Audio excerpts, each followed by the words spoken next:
so we got the servo covers going back in there. Started the snap ring. We're just going to work the snap ring back in. As you can see, it's pretty easy to push the cover in. You're not fighting against a whole lot of spring pressure, although you are starting to apply the band when you push on it hard enough. So get the snap ring in there. Now we can look. Now we get the snap rings fully engaged the whole way around the bore, where it's going to be when you're in use. And make sure that that's fully seated. So I'm just working the screwdriver around to make sure the snap ring is fully engaged. I want to see how much clearance we have here. As you can see, that's quite a bit. So we're definitely going to need one or two of those spacers in there. We're looking for about 1/8 of an inch of clearance. And that's about 3/16 or so. So I'm going to pop the snap ring back out.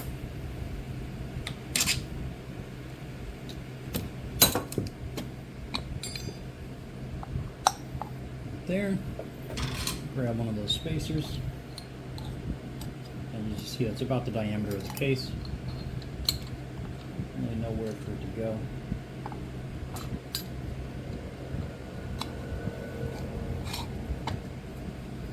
And again, it's pretty easy to push this thing in. So they do make compressors for them.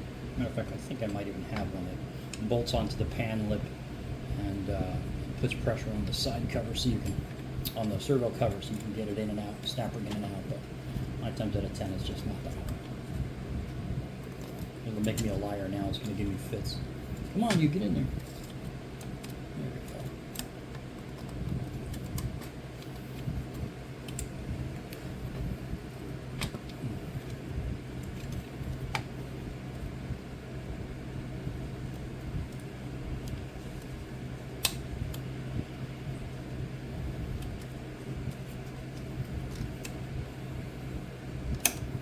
Now I've got one end engaged. That'll hold it in the bore. Now I can just use the screwdriver to get it all in there.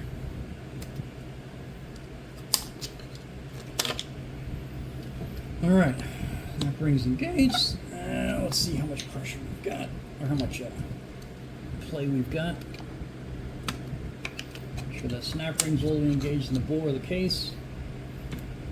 Oh, that's much better. We're looking about, let's say, a 16th to an 1/8.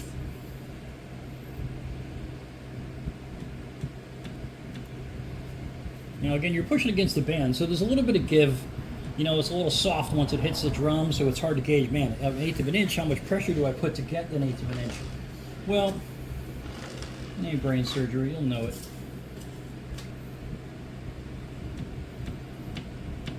And that looks about perfect. Now, just as a final check, I want to make sure we can spin the drive shaft easily.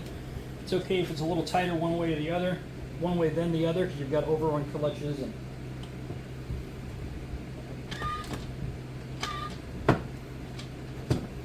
yeah, so the band is not engaged. What you want to avoid is having too much pressure. If you put too much preload on that pin, it'll make the band drag on the drum, and then you'll just cook the band out. And of course, you're losing power as well. All right, so it looks like we've got about 1/8 of an inch, which is perfect.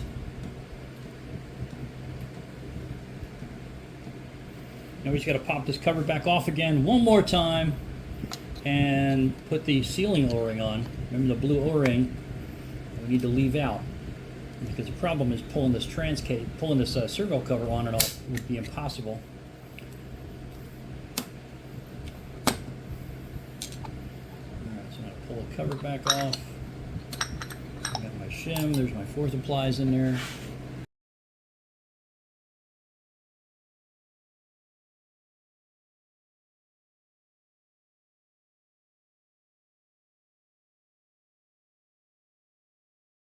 A little bit of Transgo. Turbo's in the correct, the plies in the correct direction. Yeah, one thing you want to remember too is that 4th ply goes with the raised edge. Notice one side is larger than the other. Raised edge goes out towards the cover. There's even a relief in there for it. Really what the problem is that O-ring wants to get caught in there. There we go. Alright, now we're in on the ground. It's take a while to get that O-ring to seat. I mean, that is a big, burly O-ring.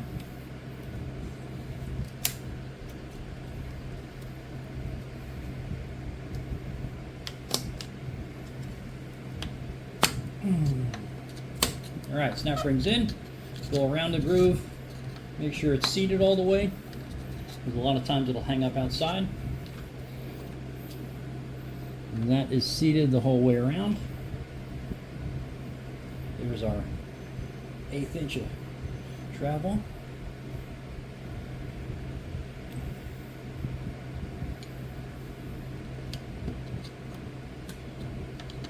And you can verify that tweaking that cover in. How much travel there is. So we're good.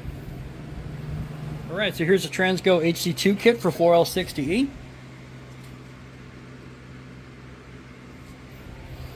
And it comes with just about everything you need. Now, I don't necessarily recommend using these cork gaskets. I'm going to toss this, and I'll use the composite gasket that comes with the filter kit if I don't have an original rubber and steel encapsulated one. Everything's nicely sectioned off. We're not going to be installing these today. This box is for the springs for the 3/4 clutch. I'm not going to have the core out of this trans or the internals out of it. If it does nuke at some point, I'll have a set laying around. I'll have a set of extras. We've already taken the spring out for the 2/4 band apply servo. So there's the remaining, the spacer we didn't need, and then there's the washer, the seals that came with the Transgo servo piston. We'll start with the second accumulator. We've got a couple of springs, a spacer, and then some washers. The higher you stack the washers, the more travel you take out of the accumulator, and essentially the stiffer you make the 1-2 shift. So we're going to use 2 washers, so we're looking for a street strip. It's not a full race application.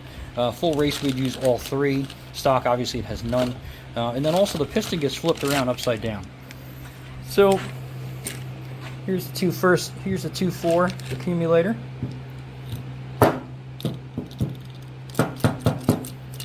Get out. There we go.